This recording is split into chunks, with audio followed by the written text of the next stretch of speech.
Сябры, а сёння мы приехали ў старадаўняе Заслаўе, адзін з самых старажытных гарадоў Беларусі. І тут у Заслаўі мы паразмаўляем пра тры яскравыя постаці. Пра Рагнеду легендарную, пра князя Яўнуція, сына Гедыміна, і пра Яна Глібовіча, который падбудаваў тут замак, і вось гэты кальвінісцкі збор. Вы знаете, зараз у Заслаўі творыцца будоўля стагоддзя. Тут тратуары мяняюць, асфальты перакладваюць, раскопкі тут на замку пачаліся і іншыя працы. Чаму? Таму што восень тут будуць у Мінскай обласці дажынкі. Таму пачынаем мы з Рагнеды. І першы персанаж, пра который збіраемся сёння паразмаўляць, это ёсць легендарная, всем нам вядомая добра Рагнеда. Тая самая дзяўчына, которая была родам з полацкага княжескага дому. Увогуле, першы вядомы князь полацкі это быў Рагвалод. Як пішуць повесть временных лет, што Рагвалод прыйшоў з-за моря і сеў у Полацку, а Тур прыйшоў і сел у Тураве. Вот, как бы, іншымі словамі можам с вами казаць, што это два былі конунгі, два былі князі скандинавскіх варягаў, викингов. У этой дружины пришли, один из них сел на Двине в Полацку, а другий уже пошел туда далее на Полесе, и там на Полесе осел. Ну и некоторые нават вылучают такой цікавый момент, что Рагвалод это мог быть таки Рангвальд, а Рагнеда это Рагнета, так само скандинавское имя. Як бы там ни было, ну у Рагвалода была дочушка, ее звали Рагнеда, и у 13 годов, як пишет Лаврентьевский летопись, ее вырашили выдать замуж. Знаете, конкуренты, сваты были с двух боков. Одни от киевского князя Ярополка, а другие от новгородского князя Владимира. Ну и як бы Рагнеда мусила вырашить, с кем, так сказать, уже жыццё доживать, а кому гарбуз у руки. В таких на полулегендарных криницах написано, что она Владимиру сказала, что не хочу Разути Рабынича, а Ярополка хочу. Разути, то есть, знаете, это есть символ покоры, жонки перед своим мужем. Что вот Разути, Рабынича. А чему Рабынича? Потому что у Владимира батька был Святослав, киевский князь, вельми ведомый, а мама у него была Малуша, рабыня, ключница. То есть он был, как бы, ну, незаконно народженный.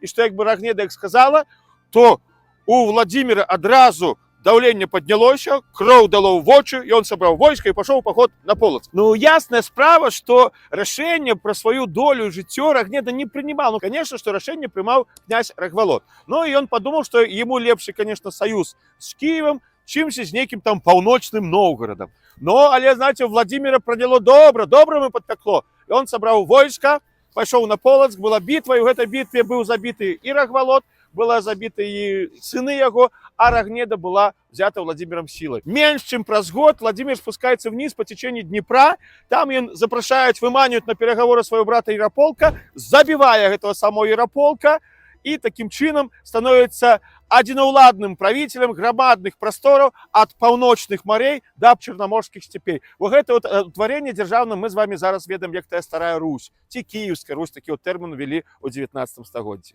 И Рагнеда, будучи жонкой Владимира, она жила под Киевом. Ну, как бы меркует, что такое было там вёска Лыбедь называлась. Ну и вы знаете, за гэтыя гады, что она была з ім замужем, и она ему народила, ну, около 6 сынов и дочек плюс еще. Причем, знаете, сыны были толковые. Вот, например, старейший Изяслав, у гонор который был названный город Заславье, ті, например, Ярослав Мудрый, один из самых славных правителей Киевской Руси. Ті, например, был такой Всеволод князь, который засновал город Владимир Волынский, центр Волыни. Так что, бачите, вот толковая была Рагнеда и толковые были сыны. Але, знаете, годы шли, а тая крыўда и те переживания, которые она пережила, дякуючи своему мужу, и она, конечно, никуда не зашли и никуда не покинула. И вот он неяк приезжает до яе после тяжких будняў, так сказать, державных, ці войсковых, и решил ее передохнуть. И когда он заснул, и она достает кинжал, подходит до этого ложка, замахнулась, но и он как раз сон у ее оказался, таки, знаете, чуткий, и он, отбивая этот кинжал, скрутил Рагнеду и спытался, чему ты меня хотела забить. И она сказала, потому что ты батьку моего и братов моих забил, а меня и детей своих не любишь. Людцы моя милая, это як было треба довести женщину, как она скопился за кинжал. Ну, бывает такую талерку об стену, бытовуха, ну, всякое здарается. На вот пательней в леп, и такое бывает. Но але каб кинжалом у сердца, это, знаете, это треба было постараться. И вот тут Владимир каже, апранайся во урочистое оденье, я приду тебе и прибью. Вы знаете, я когда еще в студентские годы читаў пра гэту історыю, мне заўсёды было пытанне, а навошта? І ён сказаў: апранайся ў тармарчыстае адзенне, я прыйду цябе прыбіў. Взяў бы, закалоў бы адразу і все. А зараз я, конечно, што разумею. Ну, закалоў бы он ее. Яна, бедная, распласталася бы в этой ночнушцы, там ноги голые, сбежались бы слуги, это все-таки княгиня, это ж некий там парабок, разумеете, это ж княгиня, статус, все. Не камильфо. Тому решил, и туда тебе чек хирургический. Но коли Владимир пришел в гэны покой, то старейший сын Изяслав ему, может быть, годов 8 яких было. И он сказал: тата, не думай, что ты тут один. Это значит, что коли хочешь прибить мою маму, тебе придется переступить през мое бездыханное тело. Гости, Гамлет и король Лир нервно курят за углом на фоне этих приключений. И сам Владимир, конечно, ослупянел, и он не знал, что робить. Ну, не забивать же Рогнеду на очах старейшего сына. Это ж якая ненависть будет после забойства мамы. Он все кончу это, Владимир.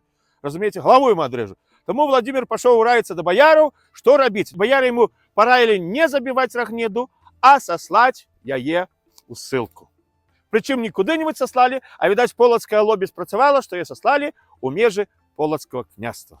И вот мы с вами находимся на том месте, где, як мяркуют люди, и стояло старое замчище, старое городище. Вот до этой поры это место у Заславья называют замечек. Вот, когда вы поглядите лево, когда вы поглядите право, это все идут валы замковые.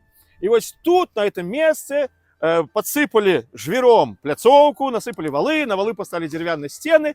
И вот тут поселилась Рогнеда со своим старейшим сыном Изяславом. Город назвали у гонор старейшего сына Изяслава Изяславль. Ну, позднее и он уже почал называться Заславье. И Рогнеда, ну, тут жила с Изяславом. На вот есть такие звестки, что и она приняла позднее постриг, отрымала имя Анастасия и стала уже черницей, то есть монахиней. А что ж Владимир? А у Владимира уже починається зовсім інше життя. Нагадаю, що в 988 году Владимир приймає хрещення по греческой традиции, по усходней, византийской, распускает своих былых поганских женок, наложниц и женится на Анне, сестры византийского императора. И в 988 году он хрестит Русь. То есть было хрещение, акт хрещения у Киеве, был акт хрещения у Новгороде. Вот за моей спиной стоит памятный знак, который был поставлен в 1992 году, когда святковали 1000 годов христианства на белорусских землях. На наших землях не было такого акта крещения, как у Киеве, у Новгороде, але под 992 годом ведомо, что уже иснувала Полоцкая епархия. То есть не просто отдельные приходики, а уже была структура. Был епископ, под епископом были вот это приходы, были церкви, и разом это все складало Полоцкую епархию. И тому на этом месте был поставлен вот этот крыж, памятный знак, который был поставлен у гонор тысячегодия христианства на наших землях. Ну, как мы с вами ведаем с истории, то мы приняли христианство греческое, византийское в большей своей ступени. То есть, как бы, то, что зараз мы с вами называем православие. А уже в 1387 году Ягайло хрестил племя Литва. И тому на наших землях уже тогда з'являются католики. Да? Ну и бачите, после хрещения Руси 988 года так отрымалось, что мы трапляем, ну, как бы, в сферу такой православной цивилизации. Да? И вот наша история была вызначена фактично на 1000 год наперед. А что же Рогнеда? Ну, ясная справа, коли Владимир распустил своих женок. На вот, знаете, есть такая так сама байка, такая, ну, тут легендарная, амаль что все. Что, как бы, Владимир пропонует, что можешь выйти замуж за любых из моих бояров. Она, знаете, гневно отмовила как бы, этой пропанове, этому листу. И в том плане, что я была княгиня, то некий там, у кого-то там служанка, я становиться не збираюся. И что она с годностью, с гонором приймає постриг і отримує ім'я Анастасія. Тобто, бачите, Владимир життя скришив, але її годність, але її гонор і самоповагу він так і не зламав. И коли уже Владимир, знаете, у его хрещения, у его там новая жонка, это Анна, сестра византийского императора, у него там масса неких справок, выдатно разумея Рогнеда, что Владимир уже глубоко не дає. И ты репрессии, которые были у ее бок, что он ее сослал сюда в эту некую дюру, то это уже все не актуально. И она просто берет Изяслава, и они потихонечку, спокойненько связались с Полоцком, там с наместниками, и съезжают у той город, где проходило ее детинство. Сама она, как пишет летописи, померла у 1000 году, а ее сын Изяслав помер у 1001 году. Причем, вы знаете, еще был молодым мужчином, ему там 20 пару годов было. И его наследником, сыном, застається маленький сын Бречеслав, такий брячик. І баяры, вы знаете, яны ж яго пылінкі здувалі. Чаму? Таму што яны вельмі спадаваліся, што яны яго вырасцяць, яны яго паднімуць, і гэта Прычыслаў стане ў сілу, стане князем і адпомсціць всім абідчыкам полацкай зямлі. Ці атрымалася гэта, ці не атрымалася, мы з вами паразмаўляем у пазнейшых далейшых выпусках. Легендарная постаць Рагнеды, дачкі полацкага князя Рагвалода, яе драматычны лёс, адначасова, так знаете, постаць гонару. Яна прываблівала вельмі шмат мастакоў. От, напрыклад, у радзівілаўскім летапісу яе уяўлялі вот так. Мастакі маглі уяўляць яе вось так. Ці вось так. Але больш за ўсё мне спадабаўся образ, створаны штучным інтэлектам. Гляньце. Вось тут яна прадстаўлена такая воительница, моцная, цвёрдая, непреклонная, прынцыповая, которая чакала свайго моманту колькі гадоў, каб падпомсціць свайму крыўдзіцелю. Хай не атрымалася, але тым не менш свой гонар, сваю годнасць яна пранесла праз усё сваё жыццё. Вось такі образ нашых жанчынаў у беларускай гісторыі.